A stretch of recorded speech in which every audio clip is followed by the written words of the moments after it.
First of all మనం trans women ఎలా చూడాలి, ట్రాన్స్ మెన్ ఎలా చూడాలి? రెండు ఈక్వలేనా? పోనీ రెండు ఈక్వలే. చెప్పాలంటే ట్రాన్స్ జెండర్ అనే కేటగిరీలో టూ సబ్ డివిజన్స్ లాగా. ఒకటేమో ట్రాన్స్ ఉమెన్, రెండోది ట్రాన్స్ మెన్. సో వాళ్ళు ఏంటంటే అబ్బాయిలాగా పుట్టి అమ్మాయి ఫీలింగ్స్ తోటి చాలా సఫర్ అయ్యి అన్నీ ఫేస్ చేసి ఒక అమ్మాయిగా మారుతారు. ఇప్పుడు మేము అంతే, అమ్మాయిగా పుట్టి మేము కూడా చాలా చాలా అంటే చాలా ఫేస్ చేస్తాం. ఫేస్ చేసి లాస్ట్కి సర్జరీస్ అన్నీ కంప్లీట్ చేసుకొని వాళ్ళు ట్రాన్స్ ఉమెన్గా, మేము ట్రాన్స్ మెన్గా ఫీల్ అయ్యే విధానంలో డిఫరెన్స్ ఉండొచ్చు. బట్ కేటగిరీ అయితే ఒకటే, ఈక్వల్ అని చెప్పొచ్చు. సేమ్. బట్ కానీ వాళ్ళు ఉన్నంత ఎక్కువ మోటోలో ట్రాన్స్ మెన్ అనే వాళ్ళు ఉండరు. ఎందుకని అంటే వాళ్ళు ఎక్కువ సంఖ్యలో ఉంటారు, వాళ్ళు ఎక్కువ సంఖ్యలో మోతాదులో కనిపిస్తుంటారు, వాళ్ళ వాక్చాతుర్యం బయట పెడుతుంటారు. బట్ ట్రాన్స్ మెన్ అలా కాదు. ఎందుకని? బేసికలీ చెప్పాలంటే వాళ్ళు బయటికి రావడానికి కొన్ని కారణాలు ఉంటాయి. ఫర్ ఎగ్జాంపుల్, ఒక అబ్బాయి అమ్మాయిలాగా బిహేవ్ చేయడం వల్ల వాళ్ళ పేరెంట్స్ కానీ రిలేటివ్స్ కానీ చాలామంది ఆలోచిస్తారు. ఎట్లా అంటారే వీని వల్ల ఫ్యామిలీకి నెగిటివ్ ఇంపాక్ట్ పడుతుంది అనేసి బాగా డిస్క్రిమినేట్ చేయడం వల్ల వాళ్ళ ఇంట్లో నుంచి బయటకు వెళ్ళిపోతారు. మాది ఎట్లుంటుందంటే జనరల్గా కామన్ అయిపోయింది, అంటే అమ్మాయిలు కూడా ప్యాంట్ షర్ట్లు వేసుకోవడం కామన్ అయిపోయింది. కాకపోతే బిహేవియర్లో తేడా ఉంటుంది కదా, అది ఎక్కడైతే ఐడెంటిఫై చేస్తారో, అరే ఇక నన్ను మా ఇంట్లో ఐడెంటిఫై చేశారు, ఇంకా నా వల్ల అవ్వదు, నేను వెళ్ళిపోవాలి, అరే పెళ్ళి అంటున్నారు, అది ఇది అని చెప్పేసి బయటికి వచ్చేస్తారు. ఇప్పుడు ఫర్ ఎగ్జాంపుల్ నా స్టోరీ చెప్పాలంటే, నేను ఇంట్లో నుంచి బయటికి వచ్చేసిన తర్వాత చాలా సఫర్ అయ్యా, మళ్ళీ ఇంటికి వెళ్ళిపోయా. వాళ్ళు నన్ను జెండర్ వైజ్ నేను చెప్పుకోలేదు కాబట్టి వాళ్ళకి అర్థం కాలేదు. నాకు ఇద్దరు అన్నయ్యలు ఆల్రెడీ ఉన్నారు. సో వాళ్ళ ప్లానింగ్ ఏంటంటే ఇంకా ఏజ్ వచ్చేసింది కదా, పెళ్ళి చేసేయాలి అలా ఇలా అని వాళ్ళు థింక్ చేశారు. నాకేమో నా ఇన్సైడ్ ఏంటి, అరే నేను అట్లా కాదు, నేను పెళ్ళి చేసుకొని భర్త పిల్లలు ఇవన్నీ నా వల్ల కాదు, నేను ఒక అబ్బాయి లాగా ఉండాలి, సర్జరీస్ కంప్లీట్గా అయిపోవాలి, కంప్లీట్గా మెన్ లాగా ఉండాలి, ఒక అమ్మాయిని పెళ్ళి చేసుకోవాలి, హ్యాపీగా ఉండాలి లైఫ్. నా మెంటాలిటీ అలా. వాళ్ళు చెప్పేదానికి, ఫ్యామిలీ చెప్పేదానికి నాలో ఉన్నదానికి చాలా డిఫరెన్స్ ఉంది. చాలా ఎలా చెప్పాలి, ఇది చెప్పేదా కాదా, నాకు బయట కమ్యూనిటీ ఎవరు తెలియదు. సో నేను ఏమనుకుంటాను, అరే నాకు మాత్రమే ఇలా ఉంది, మరి చూస్తే మా చుట్టాలు కానీ ఎవరికి ఇలాంటిది లేదు, నాకెందుకు ఇలా ఉంది అనే థింకింగ్ నాకు ఉంది. అందుకే చెప్పుకోలేక సఫర్ అవుతా ఉండేది. ఎందుకో అనిపించింది ఒకసారి అమ్మని మెల్లగా పిలిచి ఇట్లా పరిస్థితి అని చెప్తే చాలా సీరియస్ అయిపోయింది. అమ్మ వెళ్ళి నాన్నకు చెప్పేసింది, నాన్న అన్నయ్య వాళ్ళతో డిస్కస్ చేశారు.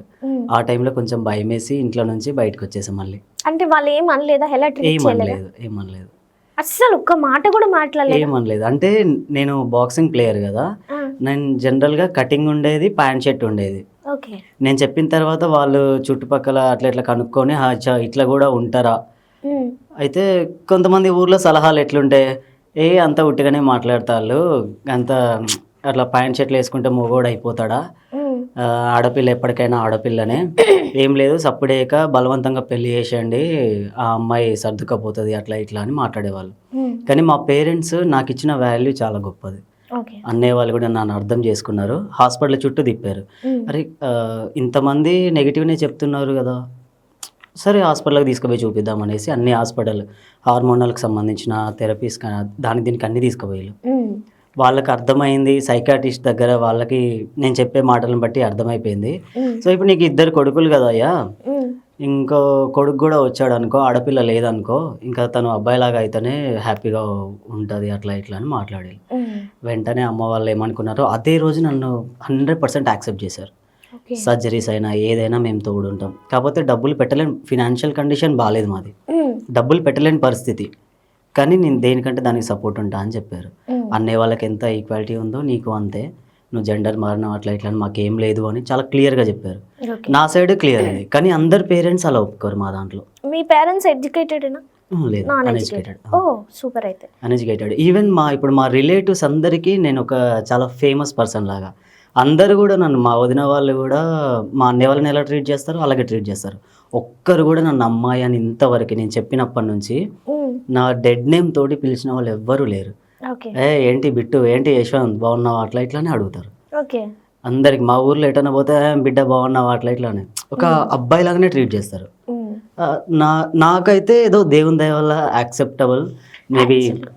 యాక్చువల్గా మనం బయటకి గెలవాలంటే ఫస్ట్ ఇంట్లో గెలవాలి. ఇప్పుడు ఇంట్లో గెలలేదు అనుకో, బయట వేలైతే చూపిస్తారు. అప్పుడు ఇంట్లోనే యాక్సెప్ట్ చేసినప్పుడు మనకేంటారా ప్రాబ్లం అని చాలా మంది ఫీల్ అవుతుంటారు. అవును, నేను ఎప్పుడైతే మా పేరెంట్స్కి చెప్పడానికి ముందు అందరూ కూడా నెగిటివ్గానే థింక్ చేసేవాళ్ళు. అరే ఈ అమ్మాయి ఏంటి ఎంత బాక్సింగ్ ఆడినా మాత్రం ఆ జుట్టు కట్ చేసుకోవడం ఏంది, ప్యాంట్ షర్ట్ వేసుకోవడం ఏంది, ఇలా మాట్లాడేవాళ్ళు. నాకు ఏదోలాగా అనిపించేది. సరే కొంచెం ధైర్యం తీసుకొని గేమ్ మాత్రం అప్పుడు అమ్మాయిని కాబట్టి ఈక్వల్ జెండర్ తోటి ఆడాలి, అమ్మాయితో ఆడేది. కానీ ప్రాక్టీస్ మాత్రం అబ్బాయిలతో చేసేది. నాకు వాళ్ళంతా ఎండ్యూరెన్స్ ఉండాలి కదా, మరి వాళ్ళతో కొట్టిపించుకునేది. కొడుతుంటే నాకు ఆ దెబ్బ నేను తట్టుకోగలుగుతానా లేదా, ఆ దెబ్బని బట్టి ఇప్పుడు నేను ఆడే జెండర్ తోటి గెలుస్తానా లేదా, అలా ఎస్టిమేట్ చేసుకునేది. ఓకే, అంటే అప్పుడు నీకు బెస్ట్ ఫ్రెండ్స్ ఎవరు ఉండకపోయేదా, వాళ్ళతో షేర్ చేసుకోకపోయేదా, బాయ్స్ తో కానీ గర్ల్స్ తో కానీ, ఈవెన్ ఎవరో ఒకరు బెస్ట్ ఫ్రెండ్ ఉంటారు కదా మనకి పాజిటివ్ వైబ్ ఉన్న వాళ్ళు. నేను ఒకటైతే నమ్ముతా, నా చిన్నప్పటి నుంచి ఉన్న డైలాగ్ ఇదే, అబ్బాయిలాగా ఉండడం ఇష్టం, ఓకే, కానీ అబ్బాయిలతో ఉండడం ఇష్టం ఉండదు. అబ్బాయిలాగా ఉండడం ఇష్టం. ఓకే, ఇప్పుడు నేను చిన్నప్పటి నుంచి హాస్టల్లో ఉండేది కదా, చిన్నప్పటి నుంచి లేడీస్ హాస్టల్లోనే ఉండేది, 6th నుంచి 2nd డిగ్రీ వరకు. ఓకే, సో నాకు బయట బాయ్స్తో అంత కాంటాక్ట్ ఏమి ఉండకపోయేది, బాక్సింగ్ టైంలో తప్ప. ఎక్కువతో వాళ్ళతో తిరగకపోయేది కదా, అంత కమ్యూనికేషన్ లేదు. ఇంకా అమ్మాయిలతోటే ఉండేది, వాళ్ళతోటే ఏదన్నా షేర్ చేసుకునేది. కానీ జెండర్ విషయం షేర్ చేసుకోవాలంటే హాస్టల్లో ఎలా ఉంటారో మీకు తెలిసిందే అనుకుంటా. ఇప్పుడు నేను మీకు చెప్తా, అరే అట్లా అంట ఇట్లా అంట అది అని చెప్పి మొత్తం పోర్ట్రేట్ అయితే హాస్టల్ నుంచి తీసేస్తారు. మళ్ళీ నా ఫ్యామిలీకే రిమార్క్ వస్తుంది. అందుకనే నాకు పాజిటివ్ వైబ్స్ అంటే అంతా ఎవరు లేరు. ఇప్పుడు బీపీడీలో జాయిన్ అప్పటి నుంచి అయితే మాత్రం నాకు మంచి ఫ్రెండ్స్, మాది కో ఎడ్యుకేషన్ కాకతీయ యూనివర్సిటీలో. ఇప్పుడున్న ఫ్రెండ్స్ అయితే ప్రతిదీ షేర్ చేసుకుంటారు, వాళ్ళ పర్సనల్స్ కూడా షేర్ చేసుకుంటారు. అరే వీడు ఇట్లా ఇట్లా మారిండు అని ఏం లేదు, ఇంకా కామన్, నువ్వు మాలో ఒకనివి అంతే, ఏదైతే ఏమున్నది. Okay, easy. అంటే నేనేం అడుగుతా అంటే, యాజ్ ఏ గర్ల్గా ఉన్నారు చాలా ఇయర్స్, ఒక గర్ల్గా మీరు పీరియడ్స్ స్టేజ్ అనేది చూసారా, లేకపోతే అప్పటికే కట్ అయిపోయిందా మొత్తం? లేదు 2023 వరకు కూడా నేను అది ఫేస్ చేశాను. ఓకే, 23 వరకు రీసెంట్గా ఉస్మానియా హాస్పిటల్ యూట్రస్ రిమూవ్ చేశారు కదా రీసెంట్గా. అయితే ఎప్పుడైతే హార్మోనల్ థెరపీ మేము యూజ్ చేయాలి, అది ఎండోక్రినాలజిస్ట్ సజెస్ట్ చేస్తారు కదా, అది మేము యూజ్ చేసినప్పుడు పీరియడ్స్ అనేది ఆగిపోతుంది. ఓకే, మేబీ కొంతమందికి 1 monthలో ఆగొచ్చు, కొంతమంది 3 monthsలో ఆగొచ్చు. నాకైతే 2.5 monthsలో అట్లా ఆగిపోయింది. తర్వాత 8 monthsకి ఒకసారి మళ్ళీ వచ్చింది. నాకు ఈ 3 yearsలో ఎగ్జాంపుల్ చెప్తున్నా, 3 yearsలో 2 times వచ్చింది. సర్జరీ టైంలో మాత్రము డాక్టర్స్ చెక్ చేస్తారు కదా, ఆ టైంలో మళ్ళీ వచ్చింది. సో కంప్లీట్లీ 3 times వచ్చింది, 3 yearsలో 3 times. ఓకే, అలా. సో అంటే మళ్ళీ అది మన రిపీట్ అయ్యే ఛాన్సెస్ ఉందా? లేదు, ఇంకా గర్భసంచి తీసేశారు కదా, ఓవరీస్ అవన్నీ తీసేశారు, ఇప్పుడు ఏం రాదు. ఓకే, సో ఆ ఆపరేషన్ ఇదంతా థెరపీ వెరీ పెయిన్ఫుల్ అని వింటుంటాం కదా, ఆ ఫేజ్ ఎలా చూసారు మీరు? చాలా అంటే చాలా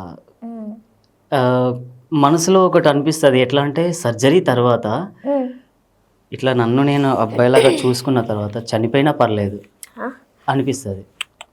అంటే ఆ బాడీ మాకు నచ్చట్లే, మాలో ఉన్నది వేరు, మా బాడీ ఏమో ఫీమేల్ బాడీ, వాయిస్ కానీ అపీరియన్స్ కానీ అమ్మాయిలాగానే ఉండాలి. సొసైటీకి సంబంధించి, ఫ్యామిలీకి సంబంధించి నాకు నచ్చినట్టు నేను ఎప్పుడు ఉండాలి?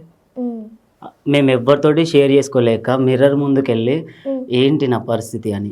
హెయిర్ ఉంటుందా, ఈ హెయిర్ని ఇలా తీసి ఇట్లా సన్నగా మీసాల్లాగా పెట్టుకొని, ఇంకా కొంచెం హెయిర్ని ఇట్లా గడ్డంలాగా పెట్టుకొని ఇట్లా ఇట్లా ఇట్లా ఇట్లా ఊహించుకునేది. నేనైతే అన్నయ్య వాళ్ళ బట్టలు అన్నయ్య వాళ్ళు లేనప్పుడు అలా అలా అలా చూసి ఫాస్ట్గా వేసుకొని మొత్తం ఇట్లా ఒక 2-3 స్టెప్పుల్లాగా వేసి వస్తున్నారు అనగానే దెబ్బ అయిపోయి మళ్ళీ నా బట్టలు వేసుకునేది. హాస్టల్లో ఉన్నప్పుడు మాకు లేడీస్ యూనిఫామే. అలాంటి టైంలో ఏం చేసేదంటే ఒక జీన్స్ లోపల వేసుకునేది, ఆల్రెడీ దానిపైన వేసుకునేది. అంటే నా బాడీకి జీన్స్ ఉన్నది, నేను అబ్బాయిలా ఫీల్ అయిపోతున్నా. ఇంకా బయట ఇక ఏది వేసుకున్నా తప్పదు, ఎందుకంటే స్టడీ కంప్లీట్ కావాలి.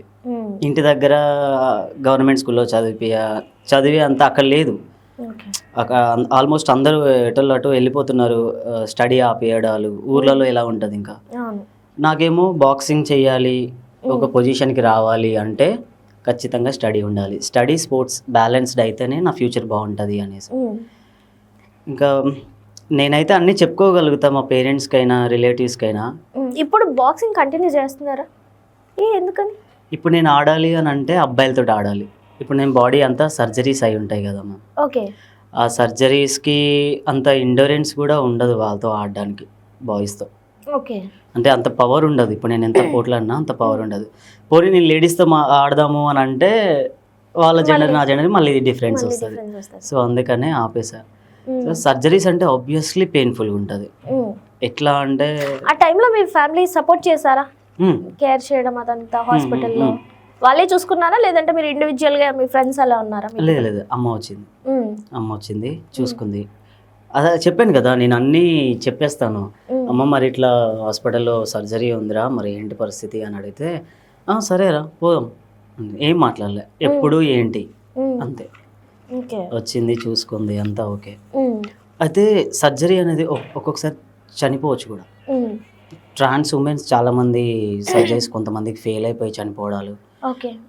ఇప్పుడు మా ట్రాన్స్మెన్స్లో కూడా కొంచెం కుట్లు ఎక్స్టెండ్ అయిపోయి బ్లడ్ క్లాట్ లీక్ అవ్వడాలు అట్లా చాలా జరిగినాయి.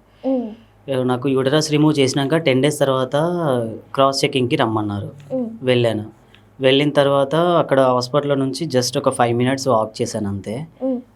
బ్లడ్ ఇంత గడ్డలు ఇట్లా అంటే కొద్దిగా బ్లడ్ లీక్ అవుతుంది అనేసి డైపర్ ఇచ్చారు నాకు హాస్పిటలే, అదే మెయింటైన్ చేశాను. ఆ హాస్పిటల్కి వెళ్ళి చెక్ చేసుకొని రిటర్న్ వస్తుంటే ఇంత గడ్డలు 3 పడ్డాయి. డైపర్లోనే పడిపోయి నేను హాస్పిటల్లో ముందు వాష్రూమ్స్ ఉంటాయి కదా, మనం పే చేసి వెళ్తాం కదా, అక్కడికి వెళ్ళాను. అప్పుడు అంజలి అని ఒక అమ్మాయి ఉంది, అక్కడికి వెళ్ళి ఇట్లా నాకు ఇంకా ఇదంతా చీకటి వచ్చేస్తుంది. బ్లడ్ ఎట్లాగంటే ఒక ట్యాప్ తిప్పితే ఎలా బ్లడ్ వెయ్యన పోయిద్దో, ట్యాప్ తిప్పితే వాటర్ ఎలా పోయిద్దో అలా నా బ్లడ్ వెళ్ళిపోతుంది. ఇంకా like it's like over bleeding అలా అయిపోతుంది. ఇంకా అయిపోయింది నా పని అనుకున్నా. ఇలా మొత్తం చీకటి వచ్చేస్తుంది.